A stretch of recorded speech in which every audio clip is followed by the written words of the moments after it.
Konekcija. BN Radio. Aktuelne, goruće, dobre i loše, lijepe i manje lijepe, optimistične i manje optimistične. Vaše i naše teme na BN Radiju koje će osvetliti mračne uglove našeg društva. BN Konekcija. Počinje nova sezona BN Konekcije, naravno uživo možete slušati ovu emisiju radnim danima od 11 naknadno na YouTube kanalu BN Televizije, možete odslušati u formi podcasta ono što smo radili između 11 i 12, a ono što ćemo raditi danas pa i narednih dana bit će naravno u sadejstvu sa slušalcima, sa građanima. Dakle, vi ćete imati prilike da preporučujete teme, danas prvenstveno teme za ono što sledi u nedeljama i mesecima koji dolaze, a i redovnim izdanjima kada već imamo izabranu temu, uvek možete reći evo, kratko samo, ako možemo da preporučimo za neku od narednih emisija to i mi ćemo naravno uzeti u razmatranje. Da li ćemo baš sve teme uspeti da obradimo, sve koje vi preporučite? Nadam se da hoćemo, ali sigurno da će biti BN Konekcija gde ćemo mi birati teme nevezano za to šta ste vi preporučili. Ovo je, da vas podsjećam, izborna godina, već da kažemo valjda završetak onih vanrednih predsjedničkih izbora u Republici Srpskoj imamo do kraja sedmice i pitanje da li će to biti kraj procesa s obzirom koliko već traje. Biće tu raznih tema, naravno politika uvek se tu negde umulja u sve ono što možemo nazvati životom, tako da je teško nju preskočiti, ali neće to samo biti tema ovih naših emisija, bit će i što drugo. Na prvom mestu vi, vaš život, ono sa čim se vi srećete kao problemom, a opet sa idejom da probleme koji se pojave rešimo.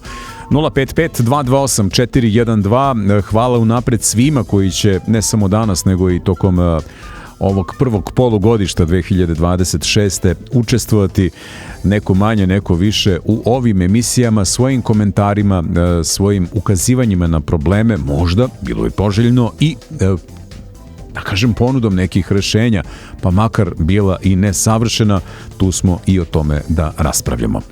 Prvi predlog za temu u novoj sezoni već je stigao je putem Vibera. Rašo nam se javio i on je preporučio kao roditelj deteta sa posebnim potrebama upravo to kao temu, dakle briga o deci sa posebnim potrebama iz ugla društva u kojem živimo. Da vas podsjetim, to nije samo briga o detetu koji ima posebne potrebe, nego o čitavoj porodici.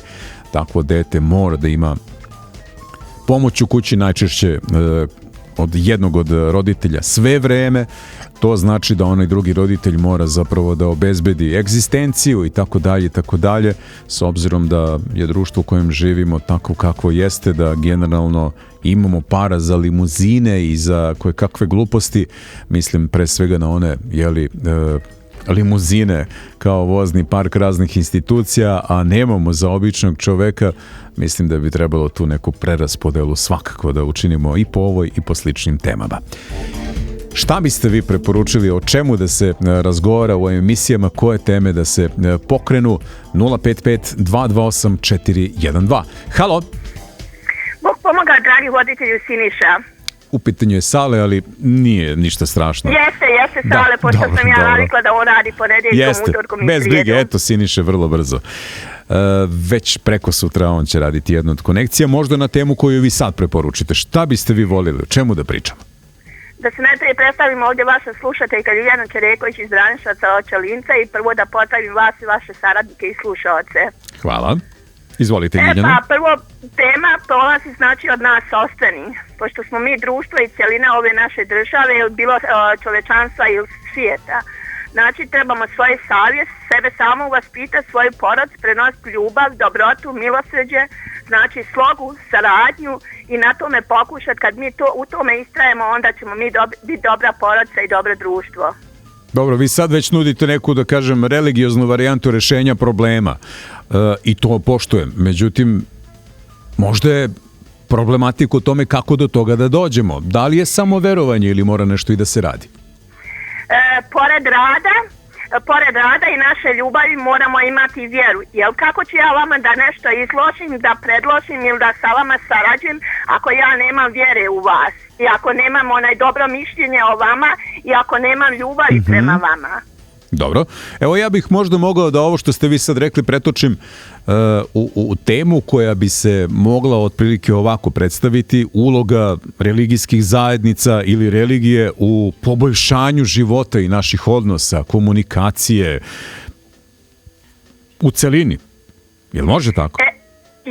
Jeste, to bi bilo potrebno, jer ako mi nemamo ljubav i sopstvene saradnje prema, recimo, vi i ja da sarađujemo, i ako mi ne vjerujemo, i ako vi meni ne vjerujete da ja mogu uraditi taj jedan slučaj što vi meni dadnete i ja vama, onda nema od nas dobrih ljudi. Dobro, u redu, hvala. Hajde ovo ipak da postavimo kao temu poverenje među ljudima. Znate da su te tanane niti vrlo krhke i lako mogu da puknu, nekada se izgubljeno poverenje teško može vratiti, potrebno je mnogo vremena i to jeste nešto na čemu bi trebalo da radimo svi. Imamo čitavu generaciju političara, čak možda i preplitanje nekoliko generacija koji prosto insistiraju na tome da poverenje ne postoji kako bi nas podelili, jer ako se svi skupimo, dogovorimo nešto, onda se ljuljaju fotelje. Halo? Dobar dan. Dobar dan, Sale. Pozdrav, Velibor iz Šekovića. Izvolite, Velibore, vi ste na potezu. Imate li neku temu za preporuku? Pa ja bih, Sale, kako zaustaviti iseljavanje, a ja se osvrnuo samo na primjer na općinu Šekovići koja je malta ne općina starača. Uzmemo u obzir da, na primjer, prije 15 ili još nešto više godina kod privatnika je mogu je da bira radnike. Tako je. A sada je došlo vrijeme da penzioneri traži da bi radili kod njega. Da, vraćaju se ljudi iz penzije bez obzira na struku, samo da bi neko tamo neki posao uradio. Da li je manja penzija, da li veća penzija, ali uglavnom nema radne snage pa rade penzioneri. Da. Jer to je gorući problem, mislim, čitavoj Republici Srpskoj i Bosni i Hercegovini.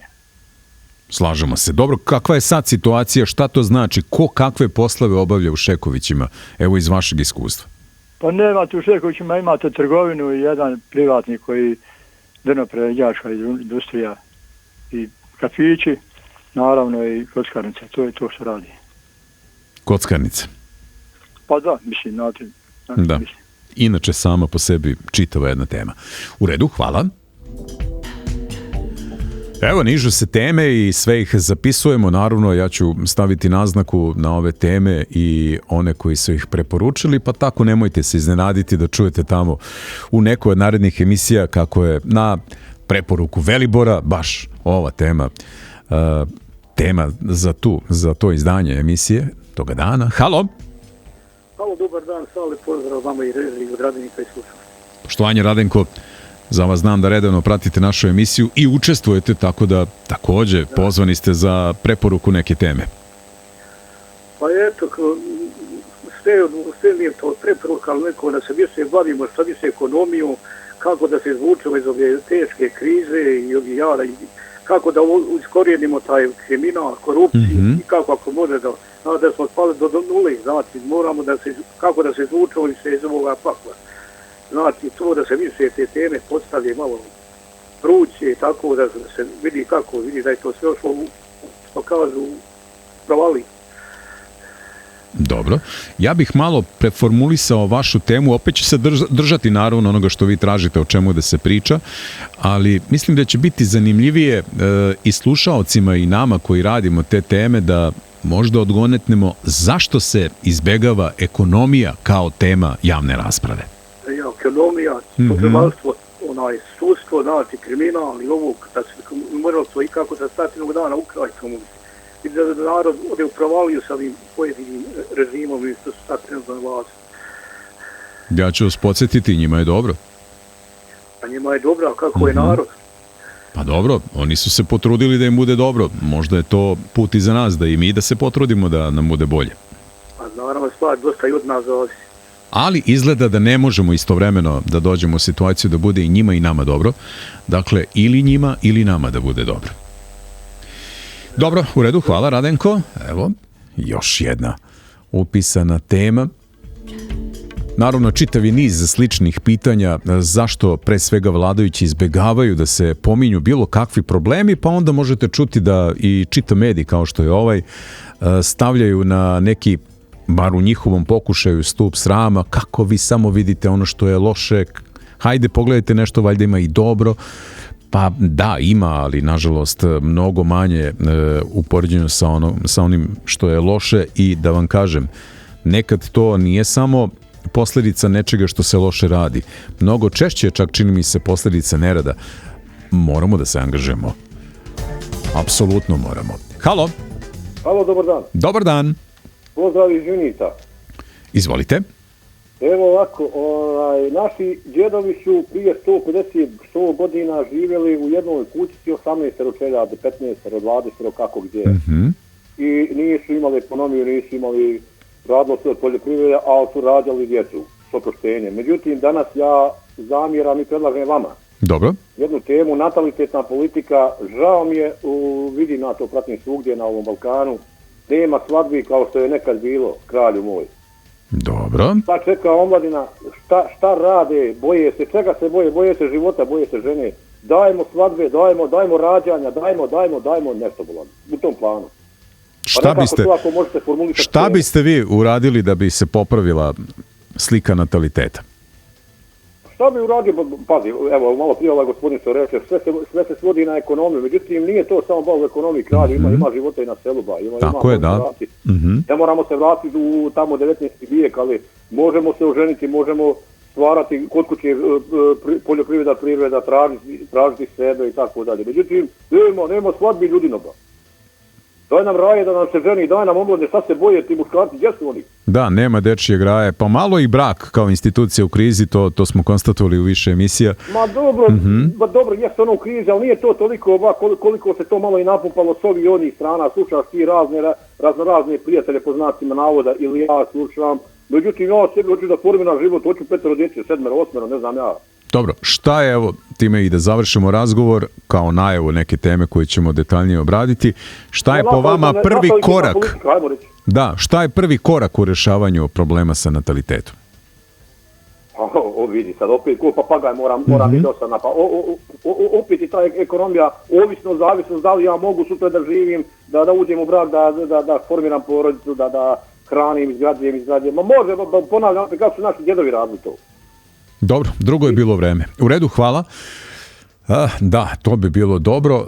Natalitet, to je samo deo onog problema koji je već pomenuto, kako zaustaviti iseljavanje. Ne možete imati plus na kraju godine sa brojem stanovnika koji imate ovoliko enormno iseljavanje. Teško to može bilo kako natalitetna politika popraviti. Međutim, svakako treba raditi na tome da se, ako ništa drugo, bar ublaži problem, ako ne i reši. Halo? Halo? Dobar dan. Dobar dan. Ovo je BN Konekcija i slušamo vaše teme. Da li biste se predstavili ako nije problem? Da, nije problem. Ja se zovem Nada Međović i zovem iz Otabe, Kanada. Dobro, Nado. Dobro došli. Izvolite, Nado. Hvala. Moj prijedlog bi bio rad javnih ustanova za zbrinjavanje starih i iznemoglih lica. To su starački domovi, kod nas uglavnom se tako zove. Da, dobro. Javne ustanove, možda i privatne, ali sa znači, naglaskom na javne ustanove, jer oni su njihovi upravitelji, direktori, direktori su izabrani od vlade, vlasti trenutne, i oni bi trebali njima da odgovaraju stvari. Ja imam nekoliko vola bi da se ta tema možda istraži, da se vidi kako oni žive, to je jedan aspekt. Žive bjedno, da li imaju neke standarde, šta mora imati da se jede, ako ima ikakvih, ja mislim da nema. To je jedan aspekt kako žive, ali drugi aspekt je kome i kako i ko bira te ljude i kome oni odgovaraju, da li ima iko kome oni odgovaraju. Ja imam vrlo ružno iskustvo, upravo sam se vratila iz Sarajeva, Pala, i majka mi u jednom od tih domova. Ja nisam mogla saznati ništa o to, ko, kako, nemaju ni website, nemaš načina da vidiš ko je odgovoran za njihov rad. Pitala sam, rekli bi inspekcija, koja je inspekcija, koju god inspekciju nazove, oni kažu nisu oni. Tako da tu je dosta crnih rupa i oni se, ja mislim da bi bilo dosta materijala ako ima zainteresovanih, a ja mislim da mnoge čeka put tamo i da bi bilo dobro da bar neke stvari vi koji imate možda malo moći novinarske i načina da to obradite. Dobro. Meni su, ja sam stavila samo što sam mogla naći na internetu kad su osnovani, kome i ko ih je osnovao i ko je upravnik ili direktor, kako je oni zovu, znači njih troje koji su u tom upravnom odboru. Međutim, ja sam mogla samo staviti Google review. Ja sam stavila negativan review jer sam imala zaista puno problema u zadnjih godinu dana, a dolazila sam 4 puta ove godine.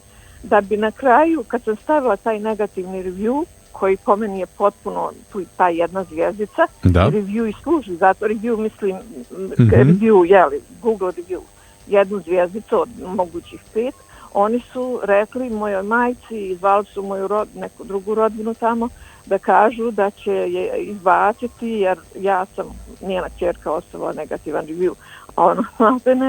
Ja mislim da bi je mogli izbaciti jer očigledno čim su rekli onda im mogu, ali dovoljno je što su rekli i ona to zna i ona je sva uplašena. Tako da ima tu mnogo aspekata, ali zaista ne znam kome oni odgovaraju. To je jedan aspekt i drugi, kako oni žive, imaju li kakvi pravila da moraju možda popiti koliko, 0,5 čašu mlijeka sedmično, dnevno, da li ima pravila mislim, ja sam potpuno bila blokirana, ništa nikad nikom nije rekao, on će reći neke druge stvari, nikad nisam mogla, ja sam čak došla za Božić misleći da budem tamo, da dolazim svaki dan, da je donosim hrane, jer ona jedino što govori je da je gladna i da nema ništa, da je dobro, to svi kažu tamo da kradu, sad nisam to mogla svjedočiti. Da, dobro, jasno, Nado. Od Božića do kad sam se vratila, 3 sedmice su bili zatvoreni bez ikakve obavijesti, na kapi, preko medija, javnog informisanja. Zašto? Samo su rekli gripa, ali možda je bila gripa, ja ne kažem, ali nikad nikome nisu obavijestili, tako da je drugog dana Božića bilo bar 50 automobila pred zatvornom kapijom, bez ikakve obavijesti. Ljudi su došli iz Bijeljine, iz Beograda, iz Kanade. Mislim da je strašno. Ja sam vrlo ogorčena, ali zaista svezane ruke. Dobro, Nado, znamo za problem, bavili smo se time i bavit ćemo se još dokle god se problem ne reši. U redu, hvala vam. Nije uopšte retka priča da čujete ovo, pogotovo kod naših ljudi koji su trbuhom za kruhom, kako se to kaže, otišli u inostranstvo, međuvremenu roditelji ostarili, nisu više u stanju da se brinu sami o sebi i starački domovi su sada preka potreba i nužno rešenje, ali da, nažalost imamo jako neka loša iskustva. I da se prisjetimo samo i tog užasnog događaja prošle godine u Tuzli. Dakle, očigledno da je to jedan ozbiljan problem o kojem se jako malo priča i kao da okrećemo glavu od problema, jedini način da ga rešimo jeste da se njime uđemo u koštac i da vidimo ko tu šta, kako je i čija je odgovornost. 055-228-412. Halo, dobar dan. Dobar dan, želim. Izvolite. Hvala lijepo, Milan Bilbija iz Niske Glave od Prijedora. Ja imam jednu zamjerku do vas, nemojte mi zamjeriti. Dobro. Mislim iz od svih medija, recimo. Stvarno, sve je to u redu što vi radite, narod treba pitati o kakvim temama, kako, šta i to. Evo da vam rečem ukratko, pa ću onda samo na brzinu da se javim, da se drugi javljaju, a ne da usiljavam, pa da ja samo pričam. Dobro, Milan, izvolite. Jednu stvar, Republika Srpska mogla bi da u budućnosti bude prava, samo da izaberemo pravo vodstvo, prave ljude koji će voditi ovu republiku, a ne krasti, da rečem po domaće da me čuju svi ljudi i razumiju koji slušaju, recimo, ne. I da se mladim ljudima omoguće razni krediti, zaposlenje, a mi imamo prekrasnu Republiku Srpsku vamo na selima i da im se dadnu razne mogućnosti za neke dugoročne kredite, da ljudi mogu uzmeti traktore, strojeve, držati farme i svašta nešto, plantaže raznog voća, lješnika i svašta nešto. I tu bi mi imamo i mogućnosti turizma i svega. Mi nemamo odgovarajući kader koji vodi Republiku Srpsku, znači ljude koji su na vrhu u Republici Srpskoj, u parlamentu, predsjednik, potpredsjednik i ti ljudi koji će racionalno i kako treba da vode, a ne kao ovi dosta što su nas zadužili, pitaj Boga koliko miliona ide. Dobro Milane, šta bismo sad mogli, kako da definišemo temu? Da narod izabere, a da bude u kontaktu sa medijima, vama i pametnim ljudima, ja slažem s Radenkom i mnogim ovim što daju predloge i ljudi su u pravu. I još jednom vam zamjeram što ne islužite čovjeka koji se lepo ne predstavi i neka je ko je, šta je, dakle zove. To bi trebalo biti. Eto, toliko od mene, sada je drugi ću put još nešto više reći. Dobro, u redu, hvala. Ja moram da vas podsjetim na godine, pa sad već ima tome i dosta vremena, gdje su ljudi ozbiljno prezali, dakle sa strahom uzimali telefonsku slušalicu ili mobilni telefon da se jave da nešto kažu. Mi smo malo taj strah razbili, ne u potpunosti, i dalje ima ljudi koji ne smiju da se jave, a među onima koji se javljaju ima i onih koji ne smiju da se predstave. Zato ne insistiramo previše na tome da se neko ko se javi predstavi, iako bi naravno lepo vaspitanje to nalagalo, bonton takođe. Tako, eto, ja razumem Milanovu priču i prigovor, ali to je neko objašnjenje zapravo koje je realno. Dobro, što se tiče Milanovog predloga, ne znam tu sad kako da definišemo temu, ali o tome će svakako biti reči, Milane, nemojte uopšte biti sumnjičavi. Mi imamo problem ne sa političarima, nego sa institucijama koje, evo opet da upotrebim taj izraz, okreću glavu od onih koji krše zakon i to naveliko, i ima tu ozbiljnog kriminala među političarima. 055-228-412, halo? Halo, dobar dan. Dobar dan. Poštovanje gospodine voditelju, vama i slušalcima, Nebojša Banduka iz Bratuna, iz Hadžića. Izvolite, Nebojša. Hvala vam. Ja imam dva neka prijedloga, a najvažniji prijedlog je moj.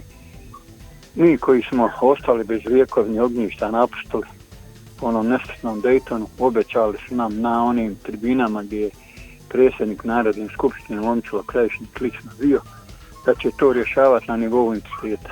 Do dana današnjeg nikad niko ništa od političara nije pokušao. Obraćao sam se svima, i visokom predstavniku i za ljudska prava u Sarajevu, u kancelarije.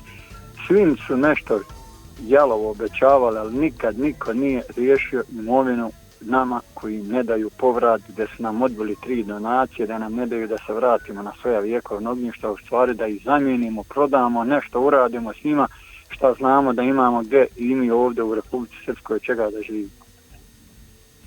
Jasno vam je da protokom vremena... Da pozovete nekog od političara, nekog od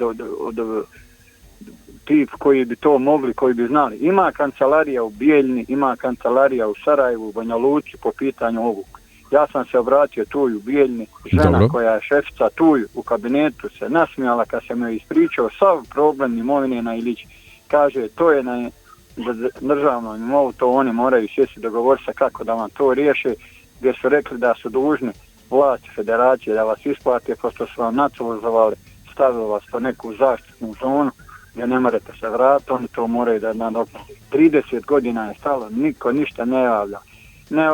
O tom ne polemiše, a preprošle godine je vaša televizija lijepo snimila, 7 puta ste objavili, veliko vam hvala do neba, emisiju gdje nama se ne da dole povrat, a gdje dole planinaci iz Bjelašnice plježu po onim njivama i po onim poljanama gdje su Srbi vjekovima živjeli, sve srpska zemlja, čuvaju ovce, a nama ne daju povrat, kao mi ćemo zatrovat zemljište, vodozaštitne zone, stokom i grad će se, narod će se zatrovati.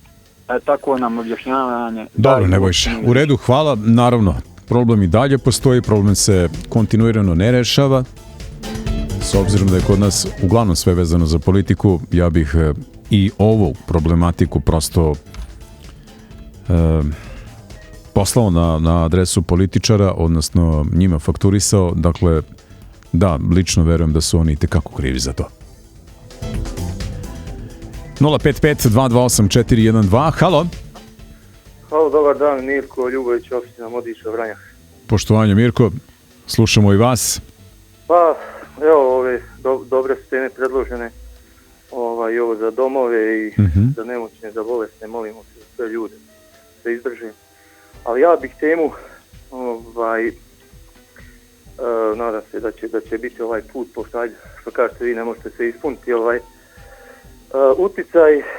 uticaj Ujedinjenih nacija na čovječanstvo i na pojedinog čovjeka. Ili u podgrupa, slična tema, uticaj Ujedinjenih nacija na medije. Uopšte medije, sve. Znači... Nisam sad siguran šta mislite pod tim. Zašto bi Ujedinjene nacije imale bilo kakav uticaj na medije? Suština medija jesu da su slobodni, ako nisu slobodni nisu mediji. Da, pa za glavne teme kao što su neke politike, neke, sveukupne ekonomije, skretanje nekih stvari sa jednog tačke na druge, znači ove pandemije, lažne i ostalo. U vezi toga, tako u tom smislu.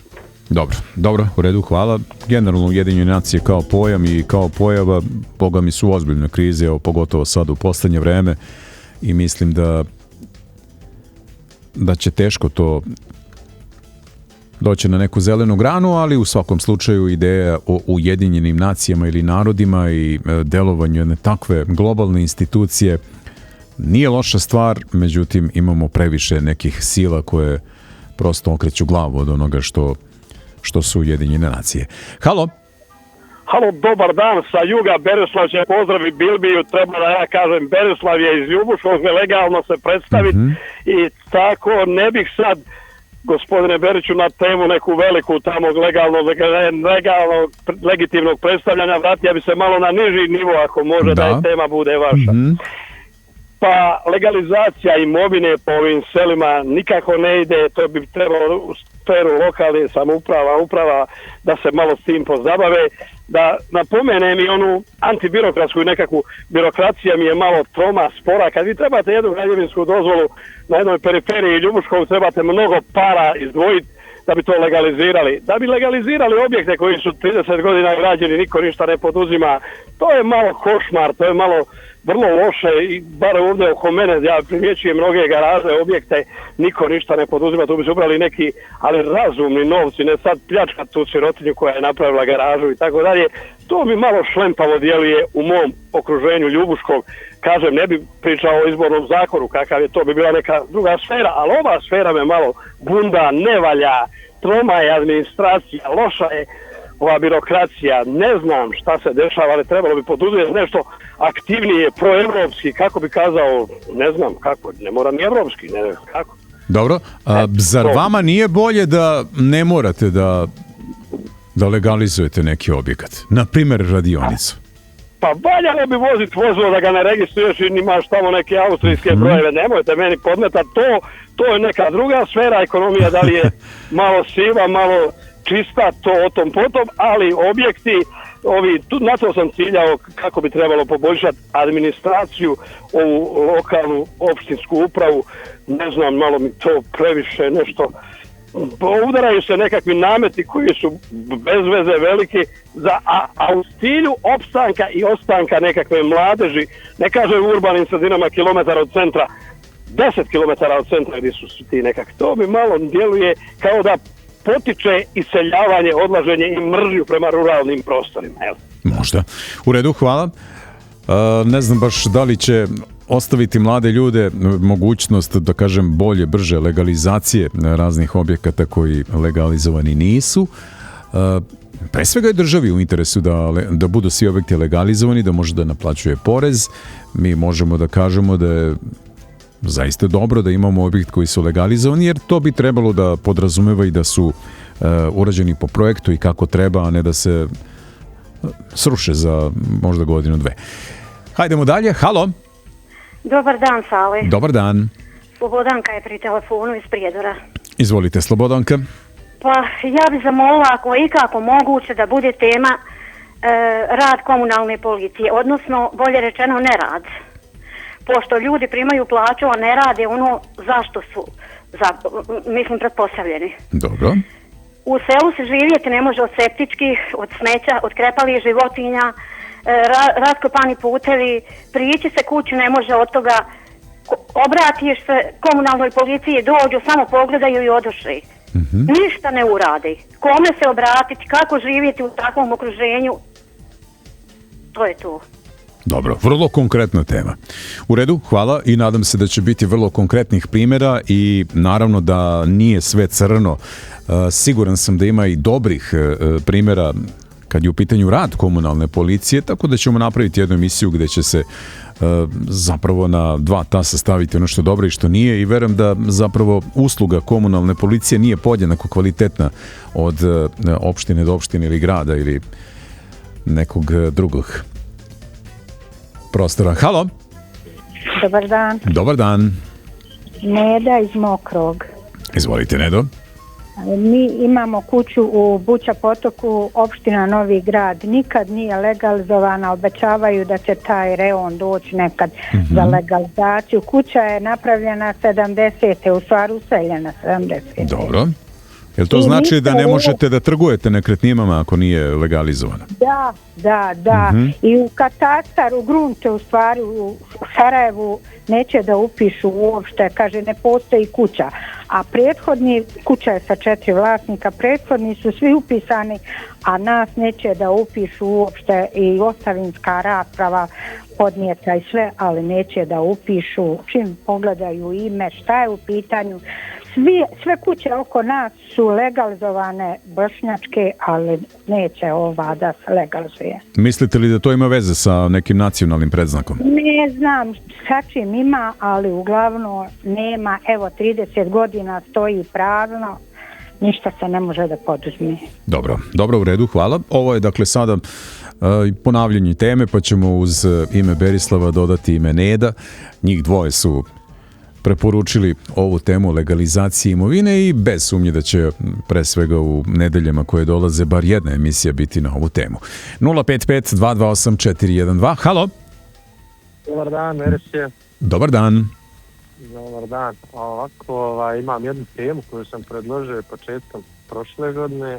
Obzirom da slušam svaki dan, nije bila tema, pa evo. Dobro. Prilike opet da predložim, to je Premier Liga Bosanska, suđenje, utjecaj politike u fudbalu Premier Liga. Mislim da to trebalo malo da izdiskutujemo, obzirom da dosta ljudi to prati i gleda i evo vidimo da se i ulaže, ali utjecaj politike na to suđenje, odnosno politika u tom sportu, odnos sudija, onda kako je moguće da neki Tečić od nekog bivšeg predsjednika te republike bude na vlast toga svega i upravlja sa tim svim.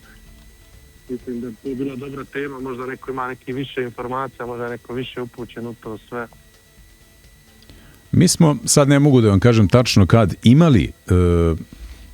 imali emisiju o domaćem fudbalu ili ti nogometu, ali nije zgorek da napravimo novu. Dakle, u svakom slučaju hvala vam na predlogu i ako već redovno slušate, čim izađe tema kao tema za taj dan, isplanirajte, odvojite vreme za javljanje pa da opet malo to pretresemo. Može. U redu, hvala. Da. Trebalo bi da je sport odvojen od politike, ali gde god se vrti neka para, eto i politike. Po Fifinim, po znacima navoda, zakonima, upliv politike u fudbal je strogo zabranjen. Dešavalo se da neke reprezentacije koje su izborile plasman na svetsko prvenstvo budu diskvalifikovane zbog toga. Kod nas izgleda još uvijek nije politika toliko u ovom sportu da bi bilo neke diskvalifikacije, a verovatno i ne predstavljaju neku ozbiljnu silu, pa i ne bodemo previše oči. Halo? Halo, dobar dan, Beriću. Dobar dan. Pozdrav od Ranka, istočno Sarajevo. Izvolite. Mene pitanje odgovornosti u načelu je ono osnovno pitanje gdje tonemo. Šta je u pitanju? Pogledajte, nadzorni organi, razne inspekcije, revizije i tako dalje. Šta oni radi? Oni bi trebali da budu kontrolna funkcija, ali ne mogu kad su u rukama politike.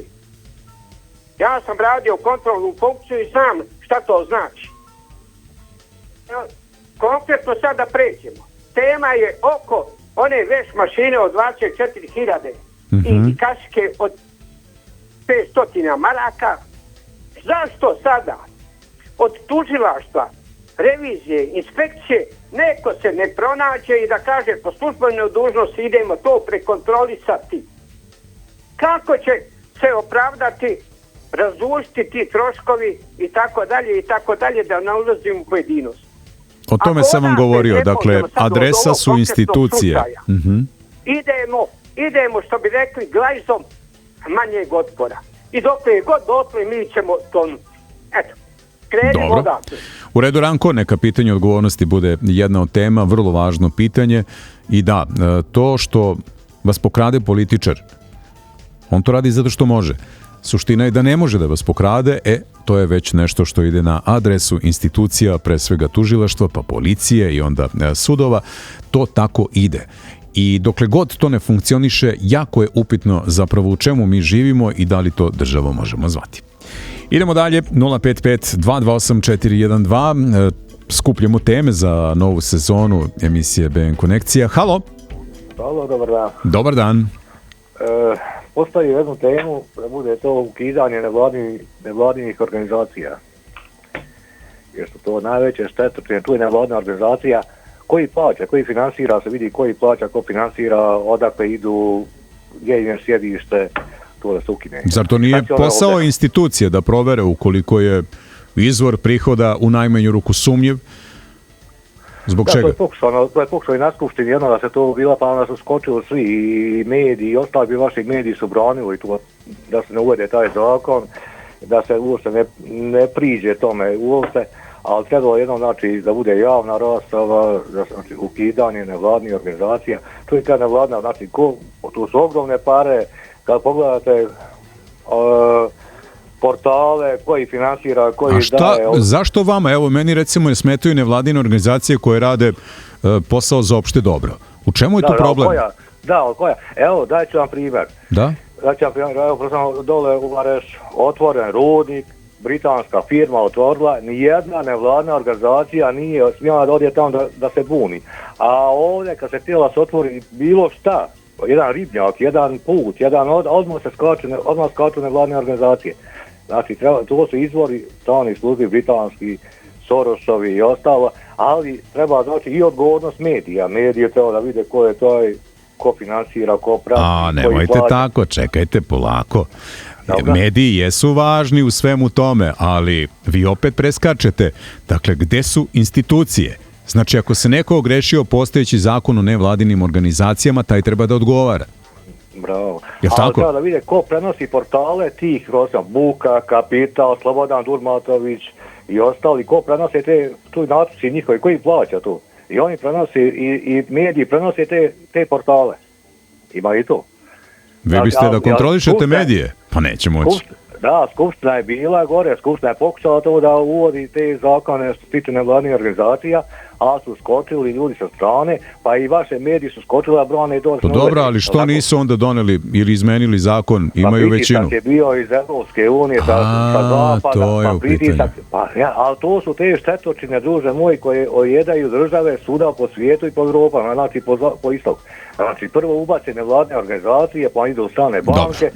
Dobro. Evo ja pozivam institucije da makar ovdje otvore oči ko je, da kažemo, zakonita nevladina organizacija, a ko je nezakonita. I nemojte da zaboravite, nema većih štetočina od naših političara. Imajte to na umu. Idemo dalje. Ne reče čovjek kako se zove. Dobro, u svakom slučaju nevladine organizacije kao tema.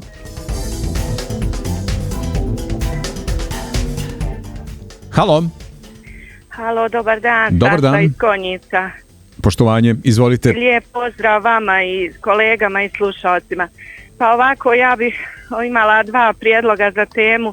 Onako, mogla bi reći da prva malo graniči sa mogućom teorijom zavjere. Da li ljudi danas znaju šta je klimatski geoinženjering, znaju li šta su chemtrailsi i zaprašivanje? Odmah da vam kažem, to možemo samo u rubriku zabava da stavimo. Ajmo dalje. Da. A druga živetna, rećemo, zašto su danas djeca umjesto na igralištima u kućama, a lopte su samo u mobilnim telefonima i djeca sve manje komuniciraju između sebe. Dobro, komunikacija među decom. Da. Sa, naravno, akcentom na mobilne telefone. Jeste, svakako. Dobro. Toliko. U redu, hvala. Važna tema. Evo, mogu vam reći da je sve više škola po Europi, da ne idemo dalje, mi živimo u Europi, ali i po regionu gdje se zabranjuje upotreba mobilnih telefona po školama. Dakle, možete sa mobilnim do škole, možete od škole, u školi, isključivo ukoliko mobilni telefon može da posluži kao nastavno sredstvo, u svim ostalim situacijama odlaže se tamo negdje na neko mesto dok se ne završi školski dan. Dobro, možemo dalje. Halo. Dobar dan. Dobar dan i vama. Rade pri telefonu. Poštovanje. Rade. Da čujemo i Radetovu temu, predlog teme. Moj predlog teme je vezano za, recimo, problematiku malih ovih samostalnih preduzetnika. Dobro. Vlasnika, znači tih, ajde da kažem, porodičnih radnji ili tako porodičnog nekog posla, a konkretno, recimo, ako bi bila mogućnost da vi pripremite tu temu i da vidimo šta se tu dešava. U pitanju je Komora samostalnih preduzetnika. Ne znam, jeste čuli za to? Ne. To je, ajde da kažem, komora kao komora, ne znam, nija sad. Dobro, udruženje koje zarad rešavanja zajedničkih problema. Jest. Zajedničkog nastupa i tako komora ovim samostalnim preduzetnicima šalje neke račune za članarinu. Znači, iako vi niste član te komore. Dobro. Dalje je druga stvar. Ta komora, ja kad sam otvorio tamo na internetu, pronašao da vidim šta je to. Ja recimo imam SP radnju, da vidim šta je, kom je to poslao neku članarinu godišnje, to nešto oko 40 maraka otprilike. Stoji da je to nevladina organizacija. Dobro. Tamo dalje osnovana tako. U suštini, ajde recimo da kažem neko dobrovoljno udruženje samostalnih preduzetnika, drugačije ne znam kako drugačije moglo ni biti to. I sad bi to bilo normalno, znači ko želi da bude član toga, pa učlani se, pa sad neke zajedničke stvari se rješavaju. Tako. Međutim, znači ja zato komoru nikad nisam čuo, kao ni većina, možete, ako bude ta tema, ljudi će vam reći koji imaju te radnje, koji isto tako dobiju račun, nikad znači nismo čuli za tu komoru, nikad i ništa nije pomoglo ni jednom malom preduzetniku, bilo šta vezano, odnos preduzetnik, opština ili država. A gledajte sad dalje, onda on šalju račun, odmah uz račun ide opomena. Ako to ne platite, oni su po članu zakona tom i tom, on će vas tužiti, izvršit će neku prinudnu naplatu, sad jedno od pitanja, kako može nevladina organizacija, ta komora, da ima zakonsku snagu da ona znači prijeti i bukvalno svoja potraživanja neka traži putem prisile, putem zakona, a nije to ni državna institucija, niti to institucija grada, opštine ili ne znam, ili da kažem bilo koja vrsta institucije koja može da pod prisilom zakona izvrši napad. Jeste li vi to prijavili nekoj instituciji, policiji, tužilaštvu? Nisam nikom prijavio, nego kažem vam, tako sam razgovarao sa par tih kolega, drugara, i malo mi sve to, da kažem, nelogično. Čak sam pitao za savjet jednog pravnika, on se izjasnio kao, pa najbolje je tebi da ti to platiš, znaš, kao da ne ulaziš u bilo. Mislim, nije problem niti 40 maraka, ali problem je, znači, stvar je principa. Kogod se sjeti, znači, daj samo neku taksu, daj samo nešto, grabi, otimaj. Zašto, čoveče, zašto, daj, šta su činio za mene? Nikad se nije pojavio, i na kraju krajeva, otkud toj komori nevladina organizacija pravo da raspolaže sa mojim podacima koje sam ja dao prilikom osnivanja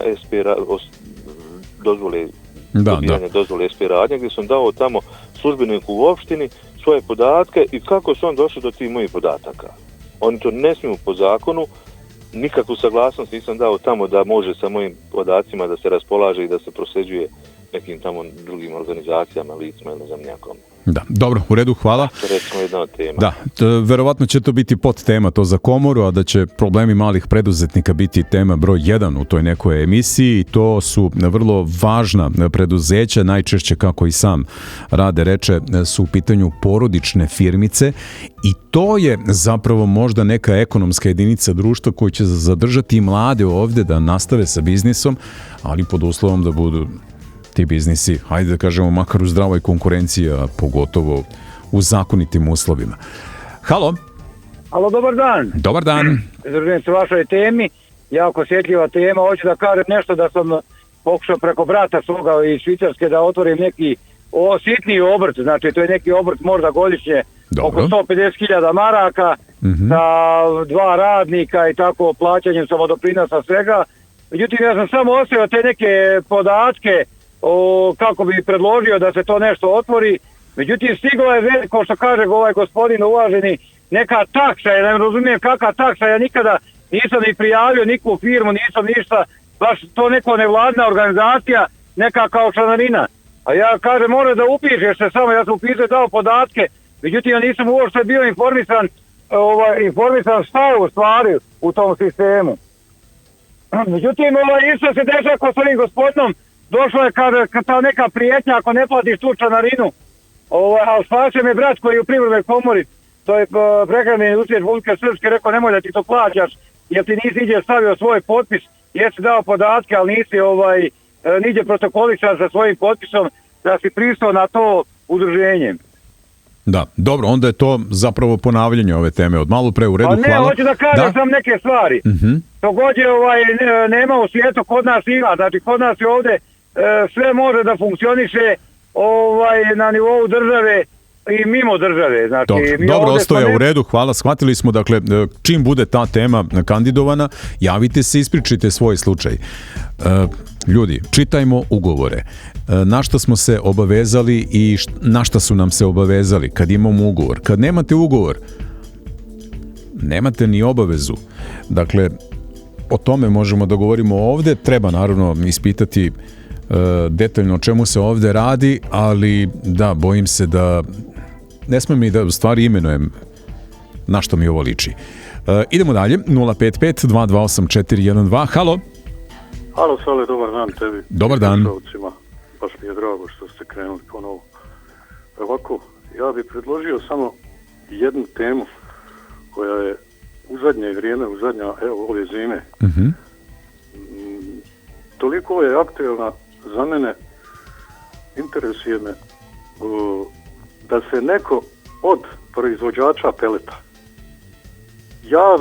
javno izjasni na osnovu kojeg energenta oni formiraju cijenu. Struju smo davno prešišali, struja je trenutno jeftinija čak i 20% od peleta. Razumijete? A blizu smo, evo jutro sam baš radio proračun, a blizu smo ložulja. Vrlo blizu ložulja. Samo da nam kažu ovaj kvalitet, da li je zaslužio ovaj kvalitet peleta 700 i 720 maraka cijenu peleta. To vam je 4,5 kW za 70 treninga ili 72 treninga ako je 720 maraka. A struju trenutno dobijamo po 59,5 treninga, ta 4,5 kW. Bojim se da ćemo dobiti vrlo jednostavan odgovor koji neće biti rješenja, a to je princip u ekonomiji odavno poznat, princip ponude i tražnje. Sve je to meni jasno, ali je se čekalo izgleda da pređe 80%, minimalno 80% građana sa odred drugog energenta na pelet, da bi na jednom grunuli ove cijene koje stvarno nemaju opravdanja. Pišu tamo po vrećama, po deklaracijama i šta ja znam, da je pelet jak 4,8, 4,1. Jedan pelet u Bosni nije jači od 4,5 kW. Da, to mi je mnogo zanimljivija tema, dakle, tako je, da li ima tu energetsku vrednost ili ne, odnosno da li je u pitanju prevara ili dovođenje u zabludu potrošača. Radim ispitivanje peleta, namjerno radim ispitivanje peleta, ni na jedan još nisam naišao da je preko 4,5 kW. Ni jedan, niti može biti. Nasipna gustoća peleta ne može se postići ko što priroda postiže u drvetu i šta ja znam. Nijedna mašina ne može napraviti prirodnu nasipnu gustoću. Ta mašina ne postoji. Razumijete? A ta nasipna gustoća daje snagu peletu. Da, jasno. Dobro, u redu, hvala. Vidjet ćemo da li će biti solo tema ili će biti u grupi onih tema vezanih za energente. Evo, juče nam je poskupila struja. To što oni to objašnjavaju nekom mrežarinom ili razlogom, kako god, mi ćemo na kraju ovog mjeseca ili na početku sljedećeg imati 10% uvećan račun, tako da, šta da vam kažem, i dalje imamo situaciju u kojoj tamo ljudi koji odlučuju prosto se ponašaju onako kao da misle da sve mogu. Možda bi stvarno trebalo da im stavimo do znanja da svega ovoga u čemu oni uživaju ne bi bilo da nije nas. Halo! Dobar dan. Dobar dan. Vojislav Vlasenica. Ajmo, Vojislave, vaš predlog teme. Predlažem sljedeću temu. Nezakonito djelovanje Milorada Dodika u političkom životu Republike Srpske. I samo da dodam, telefonista neće da me uključi od početka emisije, navodeći da nisam pozivni, da je netačan broj, da je nepostojeći. Mislim da to nije korektno. Što se nas tiče, kao što i sami primećujete, uključeni ste. Vi ste, da, ali nakon toliko vremena da me isključuje i da me upozorava na nešto što nije tačno. Hvala vam. Hvala vama. Predlog ove teme više za Puls naroda, tako da već smo to na neki način obrađivali. Ima tu mnogo tema koje se prosto mogu podvesti pod ovo koje je pomenuo Vojislav. Možemo dalje. Halo. Dobar dan, Beriću. Dobar dan. Pozdrav vama i slušalcima, Vasilije iz Sarajeva. Izvolite, Vasilije. Prvo, pod broj 1, nije mi jasno zašto je sam narod prihvatio da bude na socijalnoj pomoći i da uživa u toj socijalnoj pomoći. A druga stvar, nije mi jasno zašto je narod prihvatio da država bude na temelju mržnje i osnovna formula za ove kriminalce koji svaki dan šire tu propagandu ko je izdajnik, ko je patriota, ko je šta. To nikako mi nije, to ne mogu to da shvatim i svi znamo ko je ko šta, ali džaba, mislim, to što se servira, to se prihvata i nikako to ne mogu da razumijem. Kako bismo sad formulisali temu o kojoj želite da se priča? Pa daj da vidimo gdje, u kojoj državi živimo, kako se zove ta država, daj da vidimo gdje smo, šta smo, ko smo. Možda malo konkretnije da vas pitam, da li je to tema koja se tiče političara ili u stvari nas? Tiče se nas. Jer političari su tu što i mi dajemo svoju podršku. Znači mi smo krivci, nisu krivi političari. Onaj tamo lopov, onaj kriminalac ko je više ukro, ko je manje ukro, ali mi smo krivi za to. Jer mi šutimo, prihvatili smo tu socijalnu pomoć i sad na svakim izborima je samo tabu tema ko je patriota, ko je izdajnik. Pa šta je tu problem? Pa problem je u nama. Znam, nego šalim se, pitam. Evo imate probleme u Iranu u posljednje vreme, kod njih je umjesto teme patriotizma vera. Razumete, različiti sistemi vladanja imaju različite izgovore i glavne teme kojima se zamazuju oči. Evo, kod nas je patriotizam. Ta tema u Iranu nema veze s nama. Ta tema je proizvedena tehnika vladanja. I izvedena izvana. To znači drugi diriguje, drugi hoće da upravlja i da postavi svoje ljude koji će upravljati. A to je upravo i kod nas ovdje. Ma kladim se da ne možete to, bar za Iran to ne možete tvrditi, zato što je Iran daleko. Ali čuli ste negde i to je u stvari deo problema kako vam se prosto stavlja do znanja. Evo mi ovdje imamo kod nas, čuli ste i jednog slušaca koji smatra da su to sve nešto Englezi, Britanci, naša zvanična politika, evo na nivou Republike Srpske, će vam uvijek reći da je neko drugi kriv. Oni nikad. Nikad. Pa oni nisu nikad krivi, to je jasno. Ali ajde objasni mi ko je kriv za agresiju Amerike na Venezuelu. Ista ta agresija sad slijedi na Iran. Znači i nama to isto slijedi, samo je pitanje oblika u kom će biti. razumem šta govorite, mi smo se danas fokusirali više na teme koje se tiču nas, da, važna je geopolitika i sigurno će biti u nekoj od BN konekcija, pogotovo za evo uticaj Amerike u posljednje vreme koji je pa verovatno u znaku Trumpa postao nešto što možda nikad nije bio. Dobro, u redu, hvala. Idemo dalje. Ovu temu smo nazvali Narod je kriv. Dakle, do naroda je. Pa ćemo vidjeti, evo možda da tu tvrdnju proverimo kroz neko vaše viđenje, neku od emisija, da li je doista narod kriv ili nije. Malo ko je spreman da kaže, evo prihvatam krivicu. Možda ćemo u toj emisiji otkriti da je većina onih koji se budu javili zapravo nalik na sopstvene političare. Nisam ja kriv, drugi je. Halo? Halo, dobar dan. Dobar dan, znači krivicu ja ne pripatam ni za što. Dobro. Ne, to je nemoguće da sam ja nešto kriv, nego ja se pitam nešto drugo vezano za ovu temu. Dobro. Živjeli smo u onoj državi gdje su nas učili da su fabrike naše, radničke, rudnici naši, fabrike naše, seljaci kao njihova zemlja i onda smo mi rekli mi to treba da branimo. Znaš, pošto je to naše. Ja sam vlasnik neke termoelektrane, ja i moji pajdaši.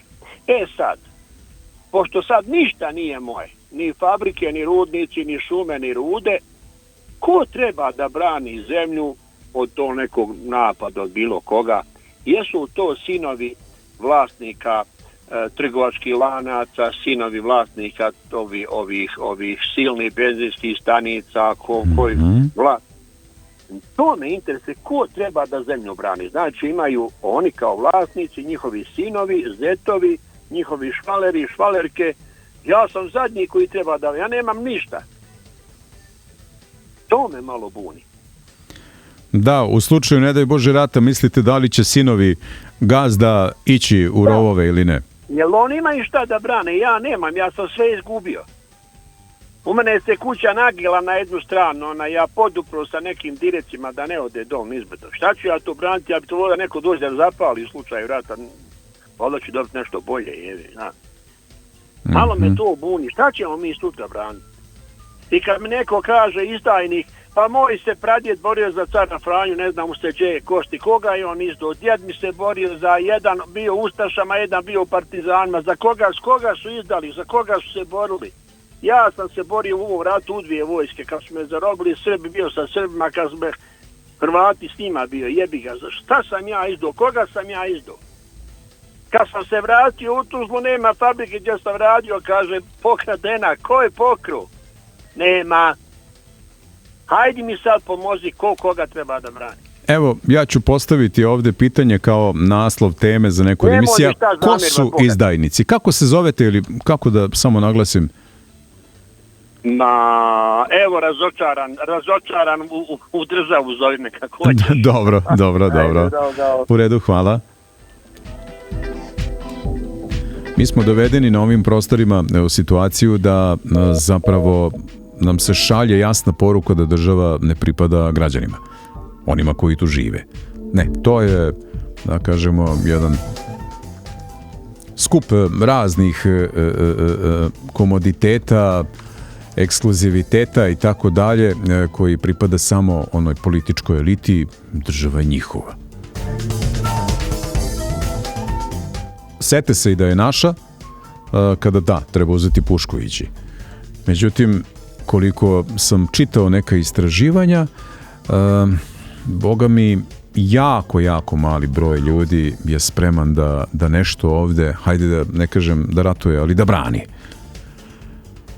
Halo, dobar dan. Dobar dan. Izvolite. Ja sam Nataša iz Sarajeva i napokon sam vas dobila u zadnjem trenutku i uvijek se tako dešava, ali nema veze. Požurite. Evo ovako, slušajte, zaista, sve što se tiče omladine i djece je jako diskutabilna tema i onda kada ljudi se pitaju, ja što se tiče mene, ja bi vrlo rado voljela da pričamo o toj omladini kojoj treba zaista pomoći da, kao što kažu mnogi, odlaze djeca, naravno, jer zato što se više ne okupiramo kod te djece i omladine. Tako da ja bih voljela da otvorim udruženje za omladinu, da pomognem omladini, da ih spajam, da se druže, da manje i gluposti prave, igrice, igraju i tako dalje. Znači, eto, to je tema djeca, da, omladina. Ključno pitanje za vašu nevladinu organizaciju, da li imate nameru da izvlačite novac iz budžeta ili nekih stranih izvora ili da se stvarno bavite problematikom? Bavim se stvarno problematikom, da, jer zato što imam dovoljno vremena, ne radim i ne želim, naravno, želim da se stvarno zaista okupiramo kod toga. Dobro, u redu, srećno. Da, srećno. Mi ovdje moramo da privodimo emisiju kraju, ističe vreme i za prepodne i za BN Konekciju, prvu u novoj sezoni, samo što nisu počele podnevne novosti.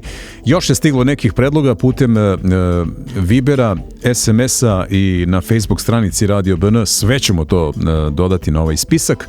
Vama hvala na predlozima. Već od sutra krećemo sa realizacijom nekih tema i šta da vam kažem, budite uz BN Radio da te probleme koliko možemo zajednički i rešavamo.